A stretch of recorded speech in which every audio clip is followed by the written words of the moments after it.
Okay, so before I introduce our next speaker, I'd like to take this opportunity to let you all know about a new animal welfare resource that we have just launched. And for those of you that joined us yesterday, you would have heard about the same resource. And the name of the course is Animal Welfare and Introduction. It's a free online short course that will help you understand some of the key fundamental concepts that when it comes to animal welfare. It is an interactive course which takes you through an introduction to animal welfare using practical examples of positive and negative experiences to highlight how animals experience the world and how these experiences can affect their welfare. The course aims to provide a really simple and clear summary of what is animal welfare, the link between sentience and animal welfare, the 5 domains model of animal welfare assessment, and how individuals can promote and provide opportunities for animals to experience a good life. The course has been developed in collaboration with a number of international animal welfare organisations, and it only takes about 20 minutes to complete. We encourage anyone who works with or for animals and anyone who wants to better understand animal welfare and how you can promote good animal welfare to sign up for the course. As I mentioned before, it is a free educational resource, so please use the QR code that will hopefully pop up on your screen any moment and share the link with anyone who you know may benefit from the course and be interested in the content. There's 2 ways you can complete the course. You can complete it as a guest, or you can log in with a sign-up feature. We really encourage you to formally sign in because what that will provide you is the opportunity to complete a quiz at the end. And if you pass the quiz, you'll get emailed a certificate of completion. I'd like to just take a moment to give a huge nod to our science team, and in particular, Dr. Sarah Zito, who worked very hard on the development of the course to ensure it reflected the most up-to-date perspectives on animal welfare science and turned it into something that was really easy to follow with real practical examples of how you can care for your cat or your rabbit or chickens at home and ensure that you're providing them the best possible welfare outcomes. The RSPCA are really hoping to expand on this course and develop more materials in the future, so keep your eye out somewhere down the track. Okay, so that brings us to our final speaker for the day, and indeed the final speaker for this year's seminar. Rowena Packer is a senior lecturer in companion animal welfare and companion animal behaviour and welfare science at the Royal Veterinary College in London. In this afternoon's session, where we're looking at the application of animal ethics across different sectors, we've covered animals in research, farmed animals, aquatic invertebrates, wild animals, and animals in sport. And now we're going to delve into companion animals and specifically the issue of brachycephalic or flat-faced dogs and their health and welfare. So over to Rowena.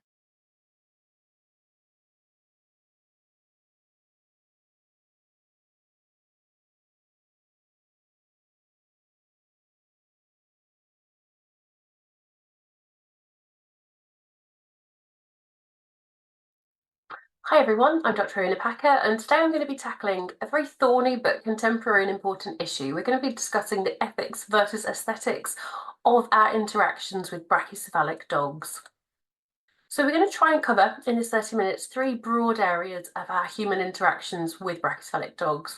Firstly, we're going to tackle thinking about how we breed them. We're going to think about some of the strategies that are currently used and could be used in the future and their relative kind of ethical judgments to them.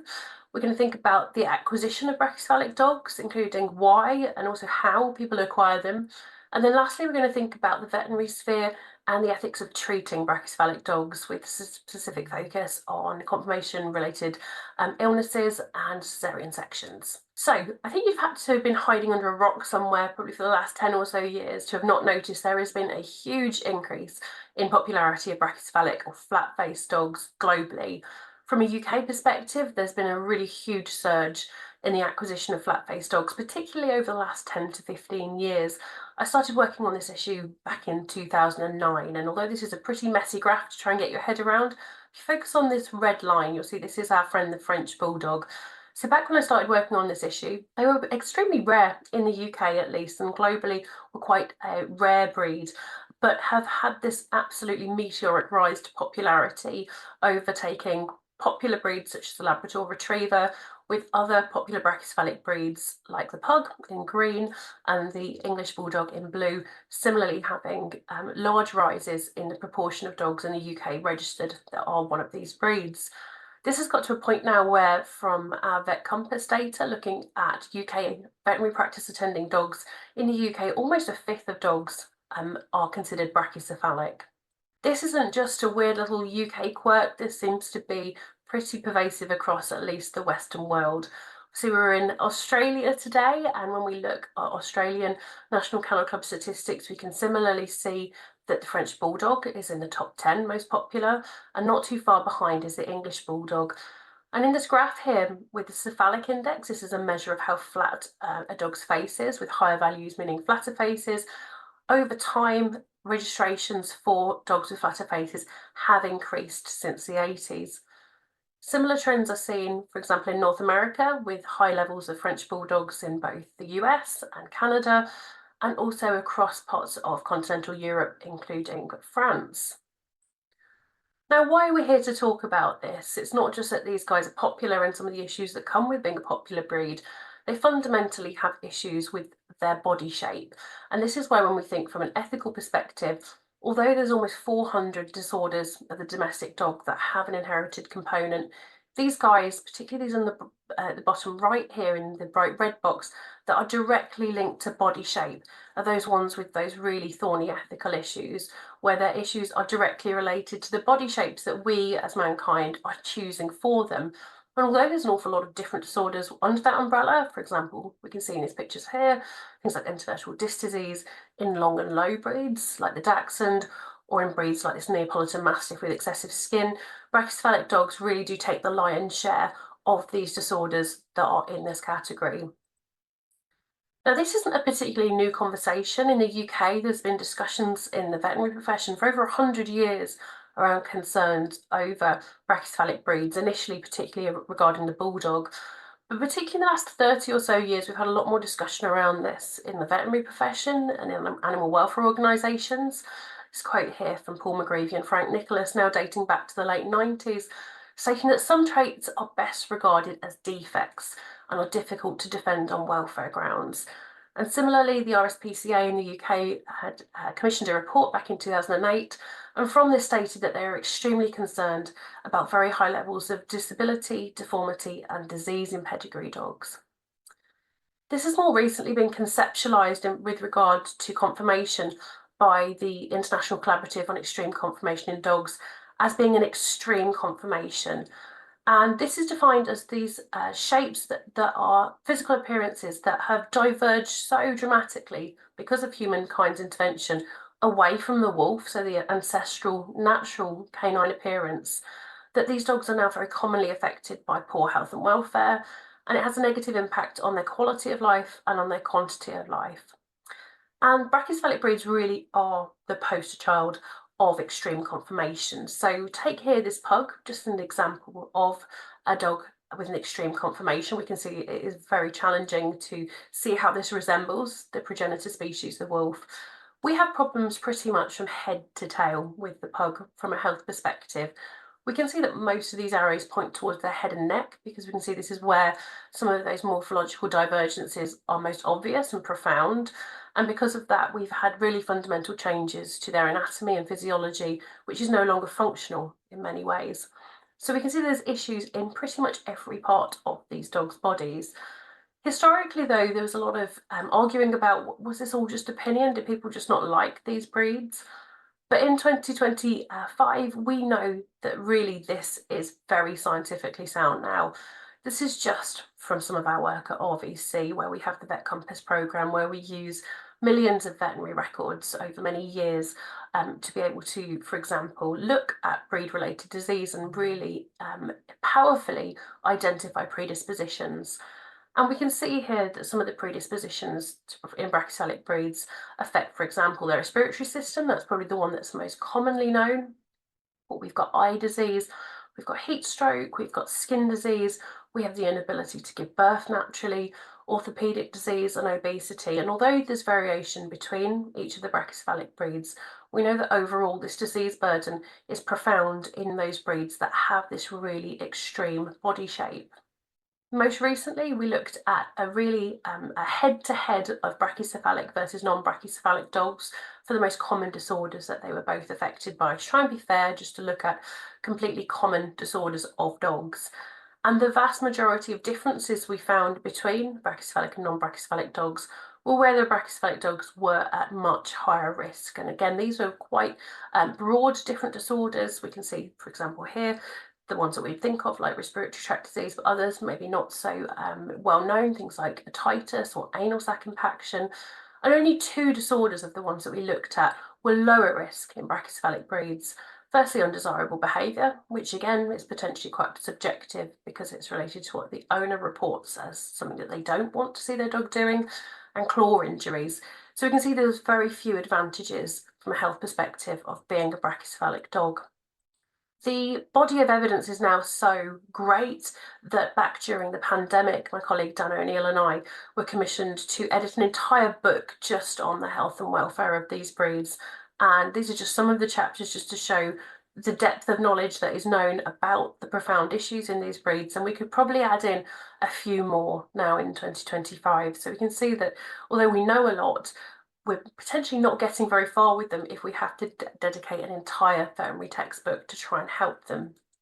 So I just alluded to the fact that we're not getting very far with them, and that's a really interesting issue because this is something that is high on the agenda of veterinary and animal welfare organisations internationally. This isn't something that's not known about anymore. This is very much front and centre for many different bodies. In the UK, a lot of the awareness in the most recent wave of attention on pedigree dogs stemmed from a BBC primetime TV programme, Pedigree Dogs Exposed, back in 2008, which was followed quite swiftly by several independent reports by charities and governments to try and explore what was going on with the health of pedigree dogs more broadly. This has more recently focused, particularly on brachycephalic breeds over the last 10 years, including campaigns from the RSPCA in the UK and in Australia, from veterinary bodies like the BVA with their Breed to Breed campaign, and more recently charities like the Blue Cross. Not just in the UK, we see lots of other international efforts on this, and particularly in continental Europe. In the last 2 to 3 years, we've seen far more strongly worded campaigns aimed at the public to try and dissuade them from buying flat-faced breeds because of their health issues. On the left, we've got this poster on a huge building in Vienna and translated saying, "Torture breeding. You think we're cute, but you don't know how we suffer. Those who respect animals think differently." And again, on the right in the Netherlands, there's an organisation, a group of organisations who have a campaign, "A flat face is a disgrace, don't buy a flat-faced dog." So really not pulling their punches anymore.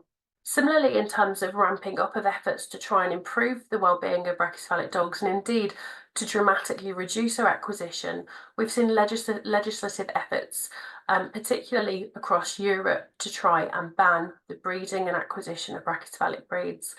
This top headline here about banning unhealthy dog breeds stemmed from an event that I ran back in 2013, named Building Better Brachycephalics, where a large proportion of the audience were in favour of banning brachycephalic breeds if their health couldn't be improved over 5 or 10 years. And as I just mentioned, this was 2013, and now we're in 2025. So many of those stakeholders would now be on board with this kind of approach. We've also seen, for example, the Dutch Kennel Club being under fire because of a ban on the breeding and acquisition of flat-faced dogs in the Netherlands, following a range of restrictions that were brought in to try and improve their well-being, including minimum muzzle lengths. And then again, more recently in Norway, we saw a case go all the way to the Supreme Court to try and ban breeding of the British Bulldog. So this is something that's high on the agenda in many countries, even reaching government level. So I'm now going to try and unpick this. Why on earth is this issue so high profile? Why is it getting to such high courts? Why is it so important from an ethical perspective? So we're going to talk about breeding, acquisition, and treatment as 3 of the key areas in which we interact with these problematic breeds. So the first thing we're going to think about is it ever ethical to breed a brachycephalic dog? And there's been increased efforts by breeders in the UK and elsewhere to try and breed dogs with fewer health issues that are brachycephalic. And the kind of primary mode of doing this has been to try and select within breed. So look for the best, for example, breeders within a breed and only breed from those dogs. Now, this is what we think of as a within breed testing approach.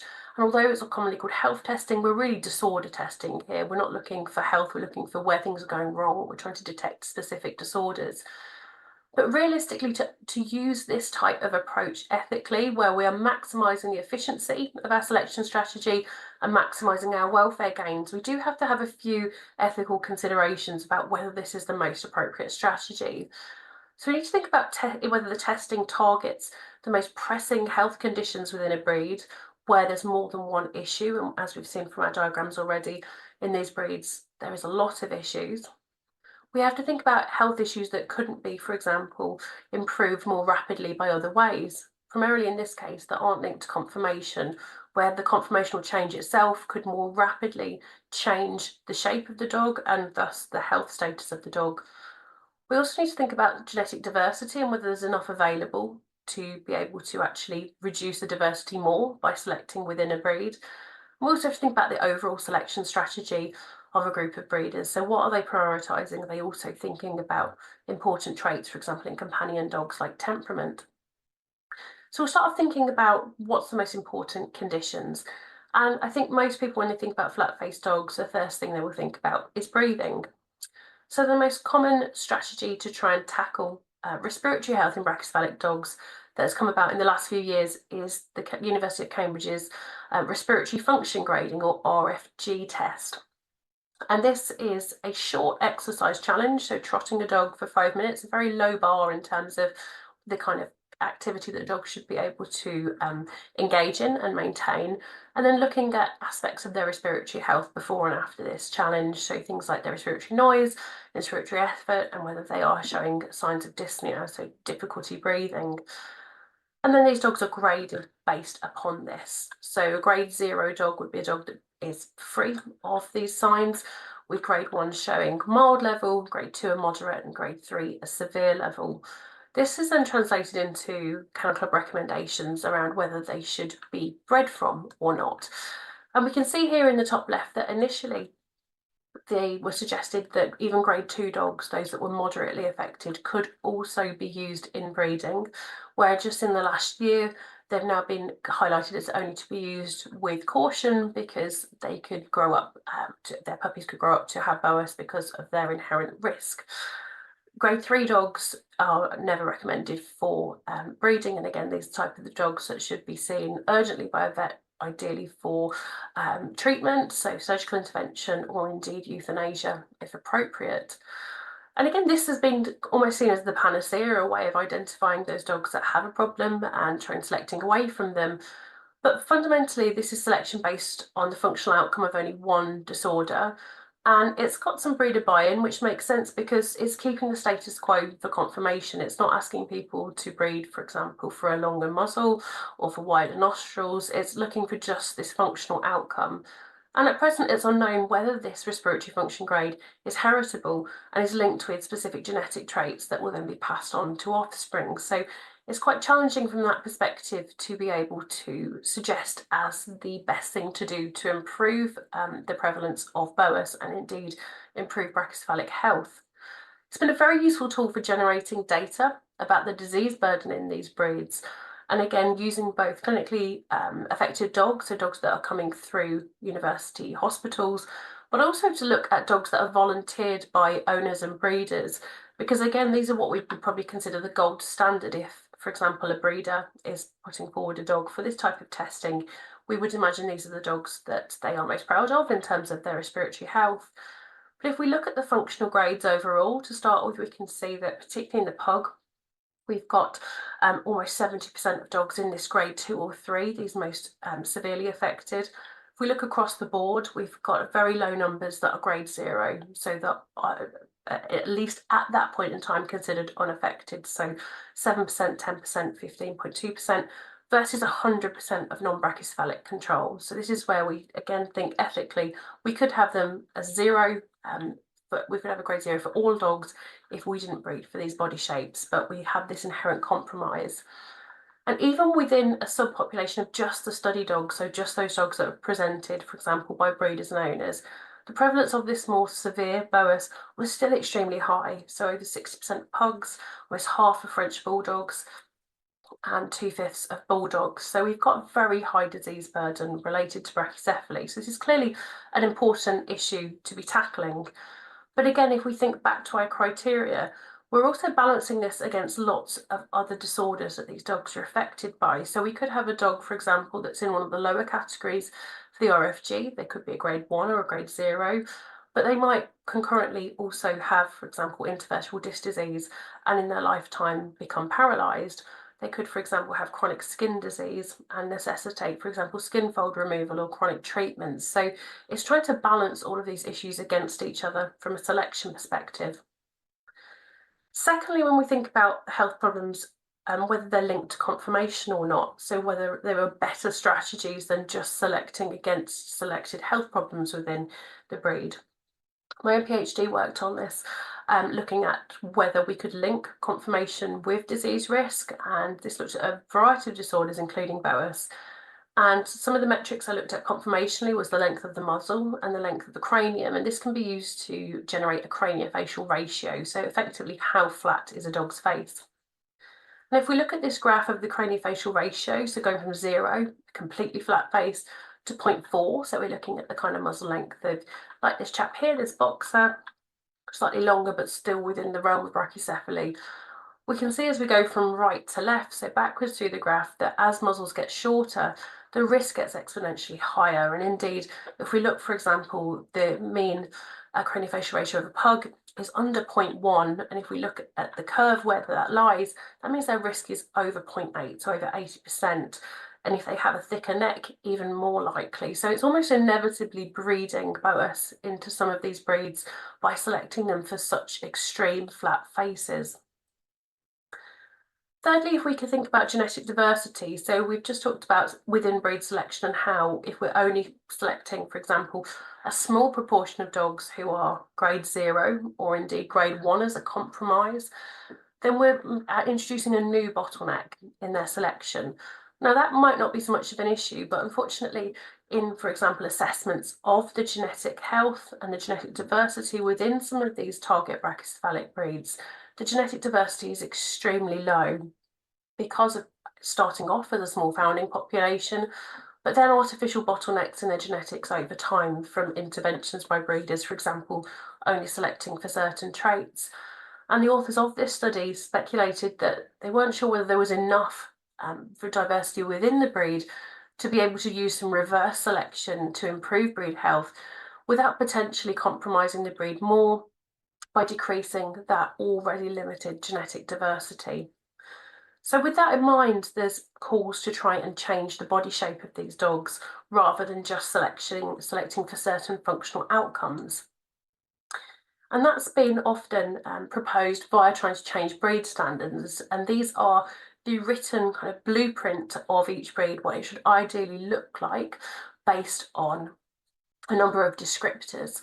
And each kennel club will have its own version of this for breeds, and breed clubs in the founder country of each breed will own that breed standard. But unfortunately, changing breed standards is not a simple process. And I say that with a wry smile because we've tried this in the UK. There's huge resistance to change and a desire to keep the current extreme shape, or at least very close to the current extreme shape. For example, as a member of the brachycephalic working group, we worked to try and review and then revise the breed standards of the pug, the French bulldog, and the bulldog in collaboration with the breed clubs and the kennel club. But we had huge resistance to any kind of meaningful change that would actually result in moderate morphology. For example, for the pug, we only managed to get one change related to conformational health accepted by the breed clubs and the kennel club. And as you can see, you're going to have to stare at this for a long time. Just this little bit in red that we managed to remove the statement that they shouldn't be not lean. So trying to propose that they shouldn't be promoting dogs to be by proxy obese, which is a real issue in pugs. So eliminated that, but the rest of their breed standard, for example, dictating their very flat face, their very large eyes, is still intact. So this is not a simple process. We know that there are dogs of some of the popular brachycephalic breeds out there that do exhibit more moderate conformations. Whether they're purebred is another question mark. But we can see, for example, on the continent in Europe, that there are some breeders who are working to breed much more moderate body shapes. But it comes in harsh contrast to the dogs who are winning the prizes in the top dog shows. So these were the dogs that won Crufts of the 3 respective breeds last year in the UK. And indeed, as an international competition, these are meant to represent the best dogs of their breed globally. And we can see that these are far more extreme examples with, for example, flatter faces, more profound skin folding on the face, and often shorter, squatter bodies. So we've got lots of those traits that we were talking about earlier that predispose disease and are front and centre celebrated within the dog showing community. But it's really important that we think about breeding for moderation, because even within the purebred population, in a really recent study of just pugs, they found that craniofacial ratio was the only conformational trait that was associated with Boas grading in this study. So the longer muzzled pugs were the ones with the lower respiratory function grades, which sounds great in terms of, okay, let's select for them, but they are vanishingly rare to find these dogs with longer muzzles. When I look back to my own data on conformation of, for example, pugs, we can see that the average in 2 different populations I selected for, which included show dogs, but also dogs out in the general population in rescue, the average was really quite cookie cutter. They all look very similar and lay between 0.08 and 0.12. So we don't have much phenotypic diversity to work with here, as well as not having much genetic diversity to work with. So how are we going to, in this case, restore functional anatomy for these dogs? I think this is the aim that we're looking for here. It's not adding a millimetre here or there, it's a wholesale change to bring these dogs, their face back to a working order. So this is a really lovely image from a neurologist and lovely colleague Claire Rusbridge in the UK. And you can see as the face deforms that so many important structures within the skull also deform and often reduce in size, or in this case become obstructed when we look at the airways. So we really need to be breeding for a shape that allows their airways to be open. So we need soft palate to not obstruct the airway.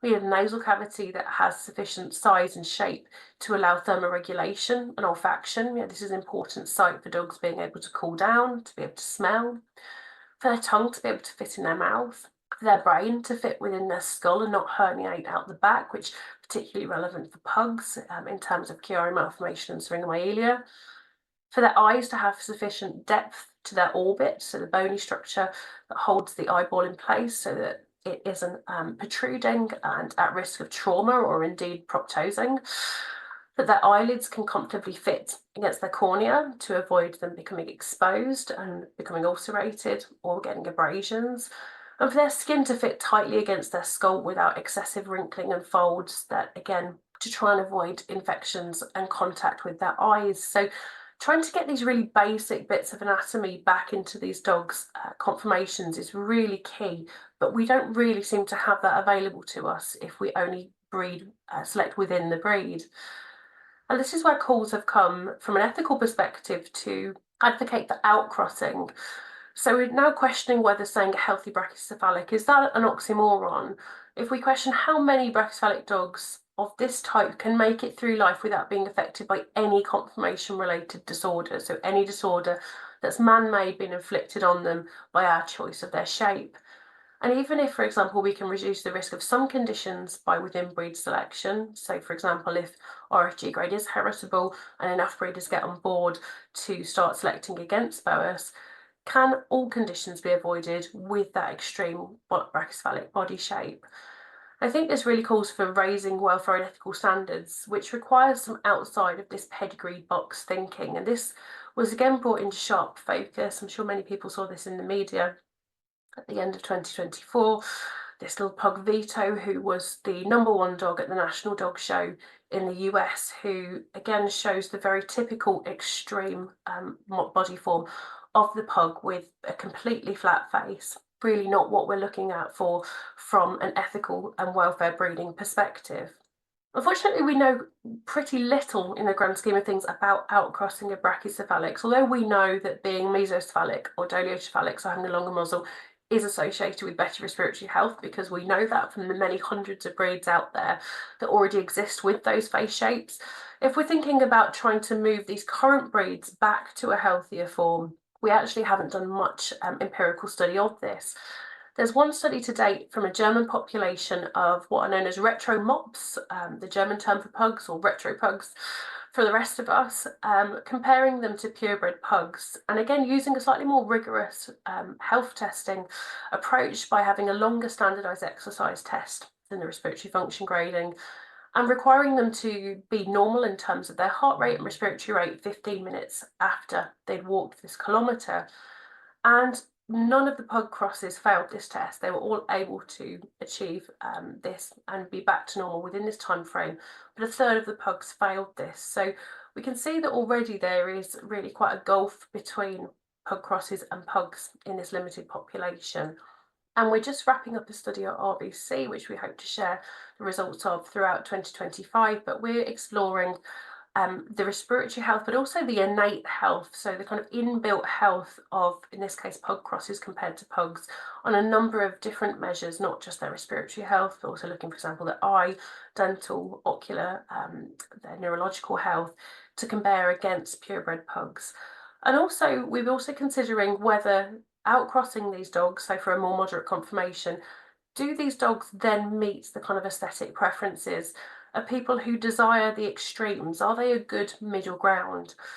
And I flag that specifically because if we now move on to thinking about acquiring brachycephalic breeds, we really have to think about, with all of this data out there now and all these campaigns against them, why are people so motivated to acquire them? And are these motivations, so both why people acquire them and how they acquire them, are they in line with good ethical practice?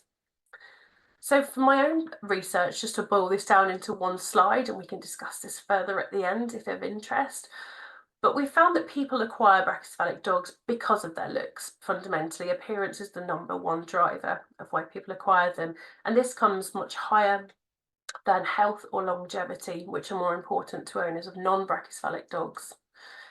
Brachycephalic dogs, we know, adhere to what's known as the baby schema, so a specific facial configuration with their big eyes, little noses and big heads that induces this biological cute effect in some people that makes them really strongly want to acquire them and give them care.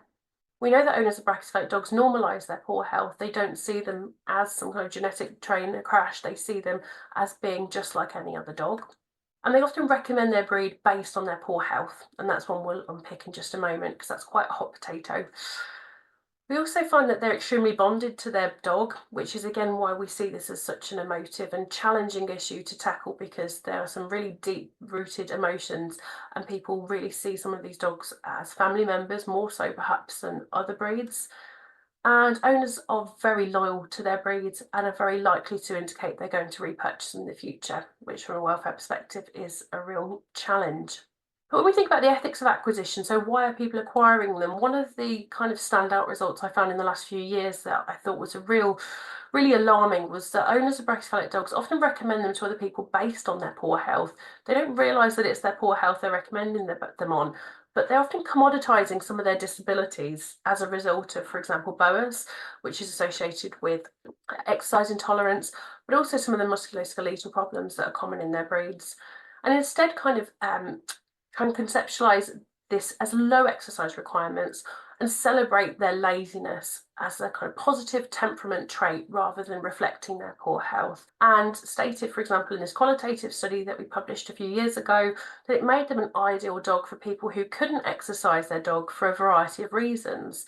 So this included, for example, people who were low energy, people who were disabled, elderly, people who couldn't walk their dog very often because they were working, people who didn't want a dog to exercise. They wanted a dog who just wanted to be their companion and be with them, describing them that they don't require dog-centric tasks. So in terms of how people are acquiring them, there's ethical concerns there in that people often spend an awful lot of money on them, which can attract puppy farmers to see them as a cash cow, and also will acquire them in what we'd consider non-recommended ways. So for example, buying them from puppy selling websites, not visiting their breeder prior to acquiring them, so reducing the transparency of where they came from, not seeing their parents, again, which in the UK is a legal requirement, and not asking for any health records, which again doesn't put any pressure on breeders to try and improve breed health, We also see that these owners are more likely to intend to breed from their own dog in the future, which is a concern. When we think about how is this demand for these breeds met, in the UK, this is largely via the illegal puppy trade. So in the UK, we have large numbers of dogs imported from Central and Eastern Europe to the UK, which again has huge welfare compromise for those pups and those dams back in the countries of origin. And we know that through dog trust investigations that these dogs are commonly brachycephalic. So we've seen from imported puppy ads seen in 2020 that nearly 10% of those pups were French bulldogs. And again, in a dog trust investigation of puppies that were intercepted at the UK border, that they were very commonly Frenchies, pugs, and English bulldogs.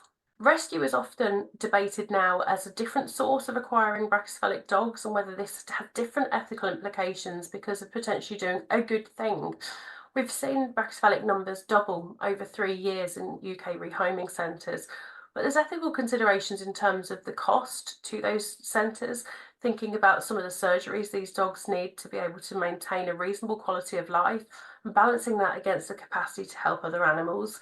And also finding owners that centres are confident will be able to maintain that dog's quality of life if future problems arise. The impact on those owners, knowing, for example, that there's financial and emotional costs of caring for an unwell animal. So there's more questions now in the UK. These are very recent debates around whether rescues are another supplier of brachycephalics. Are many of these dogs healthy enough to even qualify for rehoming at all if they necessitate these types of surgeries? Does rehoming these dogs somehow endorse them by large, for example, animal welfare organisations? And does it absolve the owners of any guilt because they've done a good thing by rescuing these dogs? We also have the challenge that many of the adverts that are used to advertise some of these dogs for rehoming fall into the same traps as commercial adverts. So we know from studies that commercially dogs that are for sale that are brachycephalic are more likely to be termed adorable or cute, but we also see these present in adverts from, for example, organisations like Dogs Trust, Blue Cross and RSPCA in the UK. This is not specific to any charity. So there's a real fine line between promoting dogs for adoption, but also potentially normalising health problems, for example, hashtags like Tongue Out Tuesday, when we know that many can't fit their tongue in their mouth, and glamorising these breeds, so potentially sending out the wrong message. So to finish, we'll think about the ethics of treating brachycephalics. And again, this is a challenging one because we know the profession is becoming more outspoken about this issue, but this is something that's really rumbling on as a debate between vets, both in the UK and internationally. Back in 2009, this is a quote from Chris Lawrence, the then veterinary director at Dogs Trust, who was speculating as to whether it was acceptable for vets, in this case, to consider the breathing problems of peaks and pugs as being normal because they become immune to the consequences of these body shapes because they see them every day and they become normal for the breed. Similarly, this was a letter in The Guardian, a UK newspaper, discussing that pugs, in this case, are anatomical disasters and that although vets' income is based on mending people's animals, increasingly, and even more so now, 8 years on from this article, more of them are brachycephalic. And if vets stood up and told the truth about the problems of these breeds, they'd potentially be putting their livelihood on the line. So they can't afford to be honest and to speak out. So it's a real conundrum for veterinary professionals. And again, when we see that vets are often having to now engage in a number of, for example, conformation altering surgeries to try and maintain and improve the quality of life of brachycephalic dogs, but also having to engage in caesarean sections to even allow these dogs to breed. So we know that there's challenges for these dogs getting pregnant and the advent of, for example, AI to try and get many of these dogs pregnant to start with. But there's strong data to say that brachycephalic breeds are predisposed to dystocia, so are more likely to have difficulty giving birth. And when they do come into these difficulties, they're more likely to need a C-section.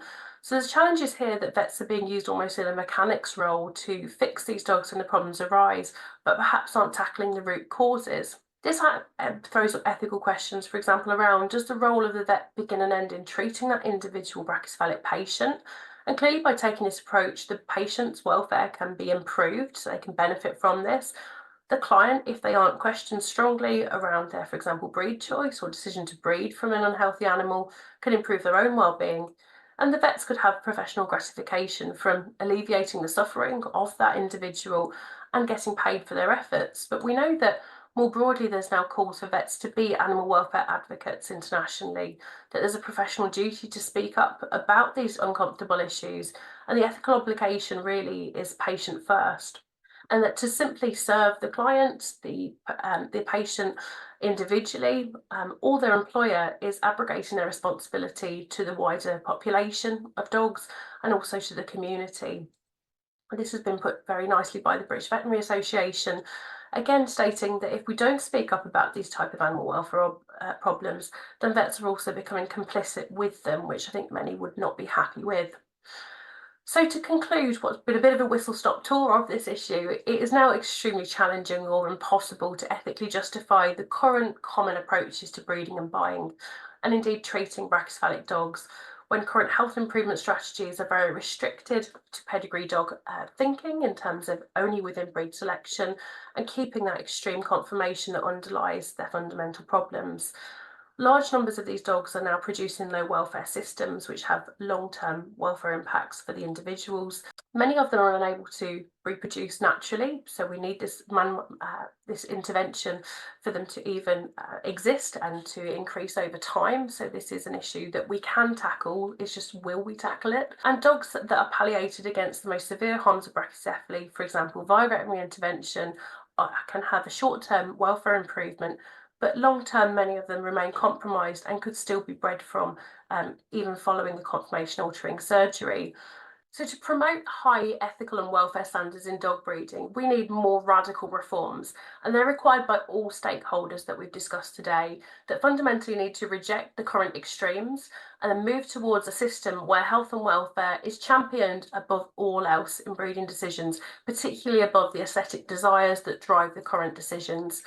We also need to think about legislative approaches because of those strong human drivers to maintain extremes that we've discussed today.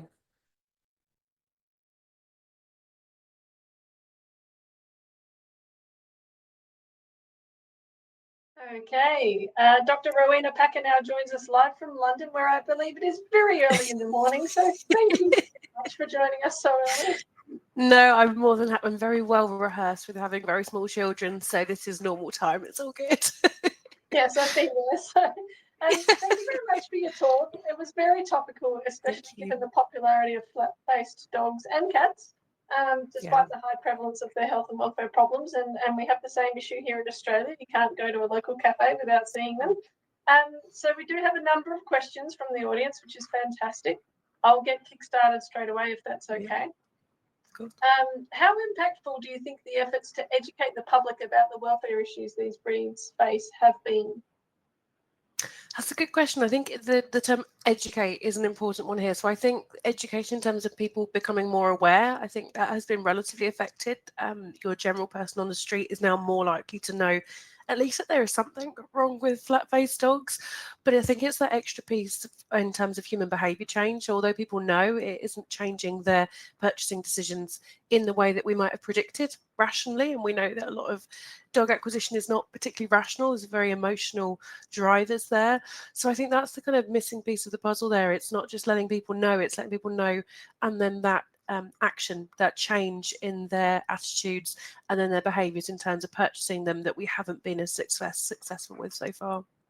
Yeah, absolutely. I think that human behaviour change has been a common theme throughout our whole seminar over the last couple of days. So it's definitely a gnarly one when it comes to animal welfare and animal ethics. Okay, so do you think pedigree standards and kennel clubs need to be held more accountable to some extent for the continued breeding of these breeds?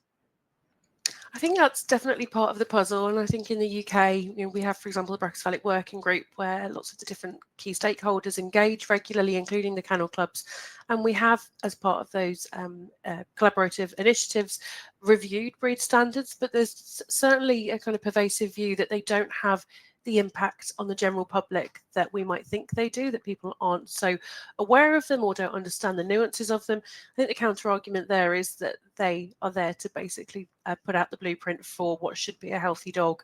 And even if people don't read and understand them, each of them should lay the foundations for good dog health. So I think there is still ongoing pressure needed at kennel clubs internationally, but I think that's not out with the I think increased pressure that's needed to scrutinise buyer responsibility too. I think that everybody who's engaged in this needs to play their part, and there's no one particular bad actor who is responsible. It's a societal issue. So I do think that's part of the equation, but I don't think it's the only solution. Yeah, thank you. I guess one of the other things that we've also heard, and this comes from Chris, is that registered breeders often suggest it's backyard breeders, not the registered breeders, that are causing these issues. Have you got any evidence, even if it's in the UK situation or elsewhere, about the frequency of the issues in registered dogs versus backyard bred dogs? There's actually very strong evidence from registered dogs, and particularly the higher echelons of showing pedigree registered dogs, so dogs that are from within the breed club and more showing fraternity, that was part of the University of Cambridge's research developing the respiratory function grading. And they had a clinical population of dogs that were coming in because they had, for example, BOA, so were being tested for it objectively using plethysmography. But then they had a separate population of dogs that were being volunteered, for example, by breeders from these breed clubs. And actually the levels were extremely high still in that self-selected population of dogs, where we'd probably still imagine that would be best case scenario, as in these would be the dogs that breeders would be most proud of to bring to represent at a testing day like this. So there's evidence of severe burden in the registered and show population. So I think realistically, although it seems attractive to, for example, people adhering to breed standards, that it is somehow othered, it is not them. We've got a fundamental biological issue here related to conformation, and that can't be escaped by being registered or having many generations of being that very specific body shape. Yeah, absolutely. Thank you. There's a question here from Judy. She says, it's unbelievable how anthropocentric these breeders and clubs can be. And there's the same issue with Arabian horses and some ponies too. Such blindness in these people. How can one reach them if even rational scientific evidence can't convince them? And I know I'm definitely aware of some of the moves in the UK, as you've referred to, talking more about what does a healthy dog look like, the innate features of a healthy dog. I'm interested in your thoughts about whether that's a better way to perhaps talk about things, more positive framing rather than pointing out all the issues. Do you think that would make a change? I think it's certainly something worth trying. As you said, we've been treading down this road for 15 to 20 years in the UK and have gone through multiple different iterations of how to approach it with people. And I certainly went through that cycle of realising that scientific evidence doesn't do what we want it to. Personally, finishing my own PhD had a big impact there, obviously, building better brachycephalics, completely fell on deaf ears. And I thought, oh, hey, that was a big part of my journey towards thinking more about human psychology and human behaviour change than presenting more and more facts, because we unfortunately know they don't resonate in the same way. So I think some, as I said, frame shifting to thinking about what can we celebrate in dogs, of which there are so many things in so many different breeds. It's not like we are trapped with just a few extreme breeds. We have such diversity to play with there. The flip side to that, which is often seen as less attractive internationally, but is certainly a direction we're going in the UK, is moving from carrot to stick. So looking at legislative approaches. We founded an advisory group on extreme conformation in dogs from a legal perspective, working with lawyers from lots of different areas to try and work out what kind of regulatory approaches could be effective here. Existing legislation, how can it be implemented specifically to this issue? And that's certainly across Europe, particularly a growing trend of looking at how we can restrict people's actions, given we don't seem to be able to get them in line with animal welfare very readily. So I think having multiple approaches is sensible, and each country and each context is likely to need something different. But that certainly has been the way things have been going in Europe, at least. Yeah, it's very interesting for us here to watch that legislation unfold, and it will be interesting to see how the UK goes with that move as well. Next question comes from Sophia. What would you consider the most ethical way for animal welfare organisations and shelters to rehome these breeds? And she says, thinking particularly about large numbers of animals that are seized due to cruelty or neglect. While organisations don't endorse the breed, there is still a need to rehome these animals. That's a real hot potato right now. Hey, I think this is something that's increasing as a conversation, at least in the UK over the very recently, literally last 2 years. And I think being creative here is important, because we know that if dogs are well enough to be rehomed, and there is a desire for them to be rehomed from both rehomers and the organisations, then I think there's better ways to do that than at present in terms of putting these dogs in large numbers on social media. We know that these dogs have generally a shorter length of stay than less attractive breeds. I'm sitting here with my Staffy Cross, who had a very long length of stay for not being cute enough. At least, falling into that trap. We've discussed this in the UK relatively briefly in the last year, but thinking of things like even home from home fostering and then looking to adopt, in part because these dogs also really have a challenging time quite often in the kennel environment. So thinking about their respiratory and health compromise, it actually is possibly not the best approach to have them brought into kennels directly, if that's another way of compromising their already compromised welfare, and thinking about ways that they can be rehomed via non-public networks to avoid that advertising piece. I think there is the potential to still use a more public approach to advertise them, but it really has to adhere with, for example, the veterinary guidelines, for example, the BVA's advertising guidelines, so charities don't also fall into these traps of unintentionally really celebrating these dogs. And this is something I see on a weekly basis. It's not a rare occasion. This is something that's happening all the time. And although it might be useful as a kind of even a fundraising tool, there are some very sad stories associated with these dogs. We've got to think about the kind of wider system that we work within and how our actions can impact that. Thank you. There's a few questions here around the legislative approach. So I wonder if you could just do a bit more of a deep dive into what that could possibly look like. You spoke about perhaps using already existing laws and how they could be better regulated in the UK situation. But from your perspective and that multi-pronged approach, what would the legislation component look like? I think that's a good question, because at the moment each country is doing quite different things, and I think in part for countries that aren't contemplating this, or it's further down the road, it's probably a very good activity to see how it works elsewhere. So looking at existing examples, I was involved, for example, in the Norway case of attempting to ban the British Bulldog, English Bulldogs breeding out there, and the Cavalier King Charles Spaniels. That is obviously a breed-specific approach, which was chosen by the Norwegian RSPCA. But I think realistically, for these types of legislative approaches to be more long-lasting and sustainable, not taking a piecemeal breed-by-breed approach would probably be more effective, given that we know there's a hit list of a good probably dozen breeds here that have differing degrees of compromise. Some of them are under the radar more because they're less popular. So I think it's the conformational features that we need to be thinking about restricting, because we don't want to be able to say, okay, no, you can't breed bulldogs, but next week somebody breeds something that looks similar to one but is not labelled as a bulldog. Fundamentally, these are all human constructs. It's not like we're going to be genetically testing and saying you can't have a dog with these specific genetics. So I think legislating against certain traits and the extremeness of certain traits is, in my mind, where would be most appropriate to have that kind of more sustainable effect. We've seen attempts at that, for example, as you said, in the Netherlands, who implemented the healthy conformational limits approach, so stating that dogs couldn't be bred for a muzzle that was less than a third of its cranium, with an aim towards half of its cranium, so effectively eradicating extreme brachycephaly.